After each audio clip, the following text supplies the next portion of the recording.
Former NFL quarterback Mark Sanchez criminally charged now in a stabbing in Indianapolis, despite winding up in the hospital himself with stab wounds. Court documents claim Sanchez drunkenly confronted a 69-year-old man driving a truck, collecting used cooking oil in an alley. There's hotel video reportedly showing this altercation, which resulted in Sanchez being pepper sprayed and then stabbed. He tells police he doesn't remember what happened. While we don't know if he is still in the hospital, what we do know are the charges that he is currently facing, which is battery, unlawful entry of a vehicle, and public intoxication, all misdemeanors.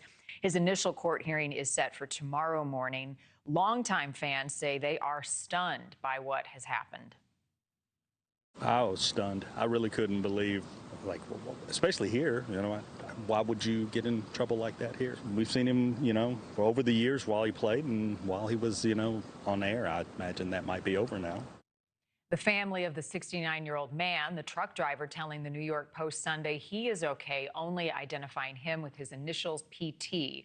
Richard Schoenstein is with us now, trial lawyer and legal analyst. So there's a lot we know, a lot more that we don't know at this point, Richard. Let's start with the charges. Based on what we have on the charges, what evidence supports those? Well, it sounds like you're going to have, these are all misdemeanor charges: battery, unlawful entry of a vehicle, public intoxication. It sounds like you're going to have eyewitness testimony from the victim. It sounds like there's some video that captured at least some of the incident. And then, of course, there are the injuries to both men that would be important evidence in figuring this out. He says he doesn't remember, Mark Sanchez, that is. Is that his legal defense, and how strong is that? Well, that's not really a defense at all. Marni, this sounds like it's just an alcohol-fueled incident. It sounds like there may be a deeper problem here for Mark Sanchez that has to be considered.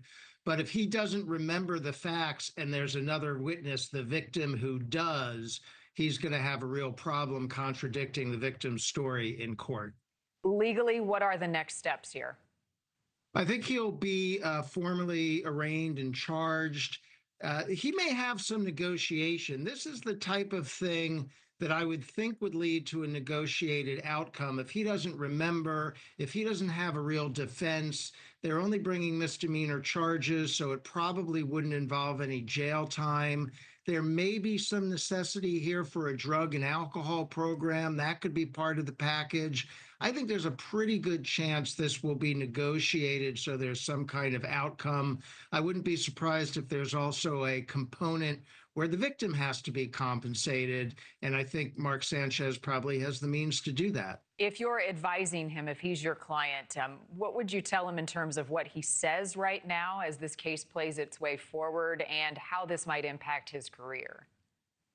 Well, those are two different things. As a legal matter, I would tell him don't say anything, because eventually you're going to have to testify, and anything you say now could be used against you. So you're better off staying quiet about it until and unless you have to testify. That might not be an acceptable answer from a PR standpoint if he's still going to try to salvage his television career, which I think would be difficult, although we do tend to allow second acts in this country. So maybe if he pleads guilty, if he takes care of the victim, if he apologizes, if he cleans up his act, maybe he has a path to go forward. Thank you for watching. Subscribe below and download our NewsNation app right now on your phone, and you will get fact-based, unbiased news for all Americans.